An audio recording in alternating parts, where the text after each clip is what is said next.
तो दोस्तों कैसे हैं आप सभी लोग। स्वागत करते हैं एक और नई वीडियो में। आज हम लेकर आ चुके हैं एपिसोड नंबर 38 को। आई होप हमारी वीडियो आपको पसंद आ रही है तो लाइक एंड सब्सक्राइब करना मत भूलिएगा और कमेंट करके जरूर बताना और बेल आइकन को ऑल पर क्लिक कर दीजिएगा ताकि नोटिफिकेशन आप तक पहुंचता रहे। तो ज़्यादा टाइम वेस्ट नहीं करते हैं और चलिए स्टार्ट करते हैं। तो लास्ट एपिसोड में आप सभी लोगों ने देखा ही था कि किस तरीके से यूतांग और जिंजी के बीच में बास्केटबॉल का एक मैच स्टार्ट हो जाता है। यहाँ पर लास्ट सीन में आप लोगों ने देखा था कि किस तरीके से जिंजी ने बिना किसी परेशानी से यूतांग से वो बॉल छुड़ा ली होती है और उससे कहने लगती है कि मैं तुम्हारे साथ जब तक खेल सकती हूँ जब तक तुम्हारी आखिरी सांस ना बच जाए और तुम्हारी इच्छा पूरी तरीके से भर दूंगी। कहानी आती है प्रेजेंट में। यहाँ पर हमें दिखाया जाता है जो जिंजी होती है वो वापस से यूतांग को बास्केटबॉल पकड़ा देती है और उससे कहने लगती है तुम दोबारा से ट्राई क्यों नहीं करती हो। और जितने भी लोग होते हैं सभी के सभी लोग यूतांग को चीयर करने में लगे हुए होते हैं और कह रहे होते हैं तुम हरा सकती हो उसे। तभी जो यूतांग होती है वो घबराते हैं, उससे कहने लगती है मैं अभी कुछ समय पहले थोड़ी सी केयरलेस हो गई थी लेकिन इस बार तुम मुझसे नहीं बच पाओगे। मैं पिछली बार तो ज़्यादा अटेंशन नहीं दे पाई लेकिन इस बार मैं बहुत ज़्यादा सीरियस होने वाली हूँ। और वो वापस से फुल स्पीड में वहाँ से बढ़ने लगती है ताकि वह बिना किसी परेशानी के जिंजी को डॉज करते हुए उस वॉच को निकालने की कोशिश करने लगती है। और वो सोचती है कि वह बिना किसी परेशानी गोल कर लेगी। और ये सब देखते हो वहाँ पर जितने भी पार्टिसिपेंट होते हैं, आई मीन जो व्यूअर्स होते हैं, वे चिल्लाने लगते हैं और जोर जोर से चीयर करने लगते हैं और उसे कहने लगते हैं जरा देखो तो ये तो लाइटनिंग फेज 2 है ना।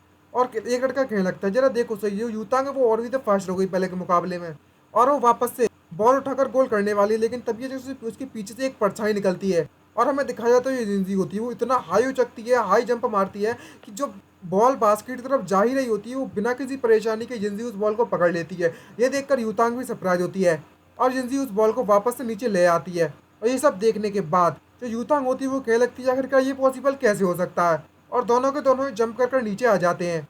और तभी जो जिंजी होती है वो यूतांग से पूछने लगती है क्या तुम फिर से ट्राई करना चाहोगी। और यूतांग की वैसी सटकी हुई है इस वक्त कि वो गोल नहीं कर पा रही है, छोटी सी लिली को हरा भी नहीं पा रही है। भाई साहब बहुत ज़्यादा शर्मनाक की बात है। और वो कह लगती है ठीक है मैं फिर से ट्राई करूंगी। तभी जिंजी वापस से बॉल पकड़ा देती है और यूतांग वापस से बास्केटबॉल खेलने के लिए तैयार है। और तभी जो यूतांग होती है वो मन में सोचने लगती है और कह रही होती है हाँ जिंजी पहले इतनी ज़्यादा पावरफुल नहीं थी, भले ही पहले ये एक इमोर्टल थी लेकिन फिर भी इतने छोटे से और इतने कम समय में इसने अपनी बॉडी को इतना ज़्यादा चेंज नहीं कर सकती। ये कैसे पॉसिबल हो सकता है। क्या ये वही हान जिंजी जिसे मैं पहले से जाना करती थी। खैर भूल जाओ, मैं फालतू का ना सोचूं तो मेरे लिए ज़्यादा बेटर रहेगा। अभी सबसे ज़्यादा इंपॉर्टेंट थिंग ये है मेरे लिए कि मैं इस गेम को जल्दी से जल्द जीत जाऊँ। अगर मेरे डायरेक्ट अटैक इस पर काम नहीं करते हैं तो मुझे यहाँ पर स्ट्रेटजी का इस्तेमाल करना पड़ेगा। और तभी वो बॉल को टिप के ऊपर कट कर डायरेक्टली फेंकने की कोशिश करने लगती है ताकि वो डायरेक्ट गोल कर सके बास्केट में और स्ट्रेट टॉस करती है। लेकिन जो जिंजी होती है वो देख लेती है और समझ जाती है कि आखिरकार इसके इरादे क्या होते हैं। और तभी जैसे डायरेक्ट टॉस करने वाली होती है तो जिंजी भी अपना हाथ बढ़ाती है ऊपर की तरफ जंप कर जाती है। लेकिन इस मौके का फायदा उठाती हुई जिंजी को जो बेवकूफ़ बना देती है यूतांग और वो ऊपर ना फेंकती हुई बास्केट मतलब बॉल को नीचे ले आती है और वो नीचे से निकल जाती है और उससे कहने लगती है तुम तो वाकई में बहुत ज़्यादा नेव हो। और ये देखती हो जिंजी उससे कहने लगती है छी इसने मुझे ट्रिक कर दिया। और वो दोनों की दोनों ही बास्केट की तरफ बढ़ने लगते हैं फुल स्पीड में। और तभी जो यूतांग होती है वो वापस से काफ़ी ज़्यादा हाई जंप मारती है जिसके कारण हवा तेज चलती है और कुछ दिखने लगता है नीचे से। ज़्यादा गाइस मत देखना। और तभी यूतांग गोल करती है उससे कहने लगती है अब समय आ चुका है कि मैं अपना गोल कर दूँ और इस मैच को मैं जीत जाती हूँ। लेकिन जो इंजी होती है वो भी हार नहीं मानती है और वो भी अपनी फुल फोर्स लगा देती है और इतनी तेज निकलती है ना हवा की तरह और कभी जंप मारती है जिसके कारण जो बास्केट होती है वो उसको बॉल होती है उसको काफ़ी ज़्यादा नज़दीक पहुंच जाती है और उसे अपने हाथों से हिट करने वाली होती है। और यूतांग ये सब देखते हो कभी पसीना पसीना हो जाती है। और यंजी होती है वो सीधे जाकर अपने हाथ से उसे मारती है बॉल को जिसके कारण जो बॉल होती है वो नीचे तो गिर जाती है लेकिन बॉल के साथ साथ जो यूतांग होती है वो भी बहुत ज़्यादा जब धड़ाम से नीचे गिरती है। इसे देखने के बाद वहाँ पर जितने भी लोग होते हैं वो सरप्राइज होती है और उससे कहने लगती है अभी भी यहाँ पर क्या हुआ। जो युंजी होती है वो उसने यूतांग को बिना किसी परेशानी के रोक लिया। और जब जो यूतांग होती है वो जिस तरीके से गिरती है इसको देखने के बाद काफ़ी लोग सरप्राइज होते हैं कहने लगते हैं ये तो काफ़ी ज़्यादा दुखा होगा ना, दुखता है ना। और तभी युंजी होती है वो यूतांग से कहने लगती है मैं तुम्हें सलाह देती कि तुम मुझसे हार मान लो, तुम मुझसे जीतने के लिए अभी बहुत बहुत बहुत ज़्यादा दूर हो, तुम मुझे बिल्कुल भी नहीं हरा सकती। और तभी ये बात सुनने के बाद कि जो हिंजी होती है वो उसे हार मानने के लिए कह रही होती है यूतांग उससे कहने लगती है क्या मैं हार मान लूँ, तुम तो मुझे मुझसे दूसरों से ज़्यादा बेहतर तरीके से समझती हो। और तभी हिंजी इसकी बात ये बात सुनने के बाद कहने लगती है कोई फ़र्क नहीं पड़ता कि तुम कितनी बार ट्राई करती हो और कितनी बार तुम सोचती हो कि तुम मुझसे जीत जाओगे, लेकिन जो आखिर के रिजल्ट होंगे वो हमेशा सेम ही होंगे। आखिरकार यही हमारे दोनों के बीच के पावर का डिफरेंट है। तो मैं तुम्हें सलाह देती हूँ कि तुम इस बात को लेकर गिव अप कर दो। लेकिन जो यूतांग होती है वो हार नहीं मानने वाली होती है, वो वापस से बॉल को उठाती है और बास्केट करने के लिए वापस से उसी अपनी पोजीशन से थ्रो करने लगती है। और थ्रो करते हुए कहने लगती है तुम भाड़ में जाओ, बॉल तो मैं करके ही रहूंगी। और वो वहीं से फेंक देती है बॉल को। और जैसे ही बॉल को फेंकती है तो ये चीज़ देखकर सरप्राइज होती है और उस पीछे मुड़कर देखती है तो जो यूतांग होती है बॉल को फेंकने के बाद बॉल की तरफ दौड़ना चालू कर देती है, लेकिन जो बॉल होती है वो गोल में ना जाती है, वापस से बास्केट से टकराने के बाद वापस आने लगती है बॉल। और इसको देखने के बाद ही जो जिंदगी होती है वो मन में सोचते क्या लगती है, अच्छा तो तुम यह चाहती हो। और दोनों की दोनों उस बॉल की तरफ बढ़ने लगते हैं, लेकिन यूतांग होती है वो हार मानने के लिए तैयार नहीं है और वो जिंदगी को धक्का देने लगती है अपने हाथों से। मैं जहाँ से देखा जाए तो जहाँ से किसी फाउल नहीं हो जाएगा, वही धक्का दे रही है साफ साफ। लेकिन हमें दिखाया जाता है जो हाई इंजी होती है वो उस बॉल की तरफ बढ़ने लगती है, तो वो कील जो देखा ही होगा स्टार्टिंग में, वो जो कील उस टेबल से गिर गई होती है वो हान यंजी के पैरों में बहुत ज्यादा बुरी तरीके से घुस जाती है और इसी कणों से खून निकलने लगता है, जिसको देखने के बाद यंजी भी सरप्राइज होती है और इसे देखने के बाद कहने लगती है, इसलिए मुझे ये सब फालतू चीज पसंद नहीं है। और दोनों के दोनों ही उस बॉल को पकड़ने के लिए बढ़ रहे हैं और यंजी कहने लगती है, इसलिए मुझे डेस्टिनी की जो डॉटर है उससे निपटना बिल्कुल भी पसंद नहीं है, क्योंकि इसकी किस्मत कुछ ज्यादा ही अच्छी है और मेरा बैड लक क्या है उसको तो नापा ही नहीं जा सकता। लेकिन जो यूतांग होती है वो बॉल को पकड़ लेती है, गोल करने के लिए बढ़ने लगती है, लेकिन यूतांग होती है वो उस वादे को तोड़ देती है और अपनी सुपर पावर का इमोर्टल पावर का इस्तेमाल कर ही लेती है। इस समय पता चलता है कि ये हार चुकी है और सीधे बॉल को गोल में डालती है और कहने लगती है, तुम जल्दी से मेरे रास्ते से हट जाओ। और यहाँ पर हमें पता चलता है उसने बास्केट को गोल में डाल दिया है, आई मीन बॉल को बास्केट में डाल दिया है। और दूसरी तरफ हमें हिंदी को दिखाया जाता है जो इतनी ज्यादा पावर इस्तेमाल करने के कारण, और दूसरी तरफ जो हिंदी के पैर है उसमें चोट लग गई थी, वो नीचे गिर जाती है और जो बास्केट होता है वो उसके तो चूर चूर टुकड़े टुट्टे हो चुके होते हैं और उसकी तो हालत खराब कर दी। और तभी यूतांग उससे कहने लगती है, मैं हार गई।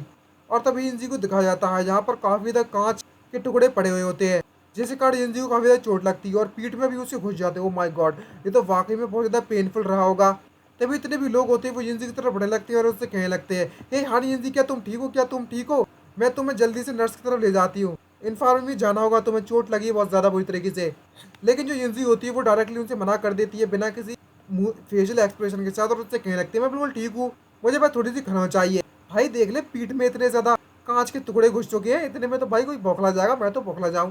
लेकिन दूसरी तरफ हमें दिखाया जाता है उसके सर से, हाथ से, पैर से खून निकलने में लगा हुआ था। ये देखने के बाद सारे लड़के घबराने लगते हैं और उससे कहने लगते हैं, तुम्हें जल्दी जल्दी इन्फॉर्मेशन में जाना होगा। लेकिन जो बॉयज होते हैं वो मानते नहीं है और वो उसके दोनों हाथों पकड़कर उसे ले जाना चालू कर देते हैं। लेकिन हानि उससे कहने लगती है, तुम्हें इतने तो टच करने की जरूरत नहीं है मुझे, मैं बिल्कुल ठीक हूँ। लेकिन वो लड़का उससे कहने लगता है, नहीं हम ऐसा नहीं कर सकते, ये काफी ज्यादा डेंजरस है, अगर तुम इस तरीके से कंटिन्यू करती रही तो तुम्हें इससे इन्फेक्शन हो जाएगा, तो हमें जल्द से जल्द इन्फॉर्मेशन में जाना होगा, नहीं तो हम 120 कॉल कर देंगे ताकि वह लोग तुम्हें हॉस्पिटल में ले जाए।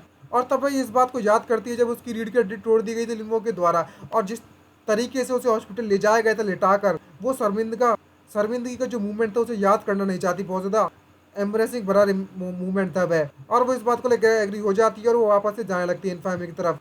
तभी इतने भी लोग होते हैं वो उससे कहने लगते हैं कि जो बास्केटबॉल था वो कुछ हाई क्वालिटी से नहीं बना हुआ था, और तो और मैंने लोगों से ये भी कह दी थी अगर इस बास्केटबॉल को कोई तोड़ सके तो तोड़ के दिखाया था कि 3 लिम्बो भी टांग दो ना पहले वाले जैसे, वो भी इससे नहीं तोड़ पाएगा। लेकिन जरा अब इसकी कंडीशन तो देखो। तभी लड़का उससे कहने लगता है, मुझे लगता है यहाँ पर बास्केटबॉल के टूटने से कुछ परेशानी है। सबसे ज्यादा सरप्राइजिंग बात यह है कि जो हान यंजी है इतनी चोट लगने के बाद भी बिना किसी परेशानी के चल सकती है। तभी हमें दूसरी तरफ दिखाया जाता है यहाँ पर लिन्मो अपना खाना खाने में लगा होता है एक एम्प्टी रूम में। यहाँ पर एक लड़का आता है लिन्मो से कहने लगता है, लिन्मो मैंने आखिरकार तुम्हें ढूंढ ही लिया। और वो आकर बताता है लिन्मो को जो हान इंजी और यूतांग उन्होंने तुम्हारे लिए आज स्कूल कोर्टयार्ड में फाइट की। तभी दूसरा लड़का अगर उससे कहने लगता है, तुम्हें इतनी तो बकवास करने की जरूरत नहीं है, उन लोगों ने बस बास्केटबॉल गेम खेला था। लेकिन जो हान इंजी है उसे बहुत ज्यादा बुरी तरीके से चोट लगी हुई है। तभी वो लड़का कहने लगता है, वो 2 लड़के तुम्हारे लिए फाइट करने में लगी हुई लिन्मो, और तुम यहाँ पर शांति से खाने में लगे हुए हो, तुम तो वाकई में कूल हो यार, तुम्हारी किस्मत कितनी अच्छी है। जो हान इंजी उसे हम लोगों ने इन्फॉर्मेशन में डाल दिया, तुम्हें जाकर उसे चेक करना चाहिए। लेकिन लिन्मो उसे डायरेक्टली मना कर देता कि मैं नहीं जा रहा। तभी ये बात सुनने के बाद वो लड़का भड़क पड़ता है और उससे कहने लगता है, हमें पता लिन्मो कि तुम दूसरों से बात करना बिल्कुल भी पसंद नहीं करते हो, लेकिन जहाँ पर जो भी लड़ाई हुई थी और जो भी चोट लगी है हानियन जी को, वो तुम्हारे कारण ही लगी है। सब जो भी हुआ है वो सब तुम्हारे लिए हुआ है, तो तुम्हें थोड़ा बहुत तो कुछ करना चाहिए। क्या होता अगर कुछ हो गया होता हानियन जी को, तो तुम उसकी फैमिली को क्या जवाब देते। ये बात सुनने के बाद वो भी सरप्राइज होता है और उन दोनों को जैसे घूरता है तो वो दोनों देखकर डर जाते हैं और वो जाते हुए कहने लगते हैं, खैर भूल जाओ, हमने तुम्हें ऑलरेडी उसके बारे में बता दिया है, अगर तुम्हें जाना है तो जाओ, नहीं जाना तो मत जाओ, हम लोग तो चले, बाय बाय। और वो वह दोनों वहां से चले जाते हैं। लिन्मो तभी वहां पर बैठकर सोचने लगता है और अपनी कॉफी वहीं पर रख देता है और सोचता है क्या मुझे जाना चाहिए या नहीं जाना चाहिए। और वो उस इन्फॉर्मेशन गेट पर पहुंच जाता है और जैसे ही वो पहुंचता है तो वहां पर उसके जो डॉक्टर होते हैं वो दरवाजा खोलते हैं और वो उससे कहने लगते हैं लिन्मो से, तुम जाकर हानि जी को देख सकते हो। और वो अंदर इंतजार करने में लगी, मतलब अंदर ही है बस। और तभी लिन्मो को दिखाया जाता है जो कि उसके अंदर घुस जाता है और डॉक्टर कमरे को खाली छोड़ देता है। डॉक्टर भी स्मार्ट है भाई, ये लोग भी डॉक्टर भी लोग भी अप्रोच करते हैं, हमारे तो लट्ठ पड़ते हैं, सीधी बात है, अगर पता भी चल गया तो। तभी लिन मन में सोचते क्या लगता है, अब जबकि मैं यहाँ पर आ ही चुका हूँ तो मैं आखिरकार कर भी कह सकता हूँ। और तभी वो हानी जी के पास जाता है और उसको लगता है मैंने सुना है कि तुम्हें चोट लग गई है। जब वह देखता है तो उसकी आंखें फटी की फटी रह जाती हैं। जब वो देखता है कि जो हान यजी होती है वो अपने कपड़ों को उतारने में लगी हुई होती है। वाह भाई साहब, कतई गलत सीन पे आ गया, मतलब गलत टाइम पे आ गया। यहाँ पर जो हान यजी अपने कपड़े उतारने में लगी हुई है तब उसके पास उसने अपनी ब्रा पहनी हुई है। बस जिसको देखने के बाद हान यजी का चेहरा भी टमाटर से लाल हो जाता है। और इसी सरप्राइजिंग न्यूज़ के साथ हमारा ये एपिसोड समाप्त होता है। तो नेक्स्ट एपिसोड में पता चलने वाला है क्या और भी ज़्यादा कपड़े उतरेंगे या कुछ कांड वांड होगा या फिर कुछ रोमांस की बढ़ने वाली है आगे बात, क्योंकि यंजी होती है वो तो मना करने के लिए ढूंढ रही थी इसको। तो आज के लिए इतना ही, मिलते हैं नेक्स्ट वीडियो में। Bye bye, see you, signing out.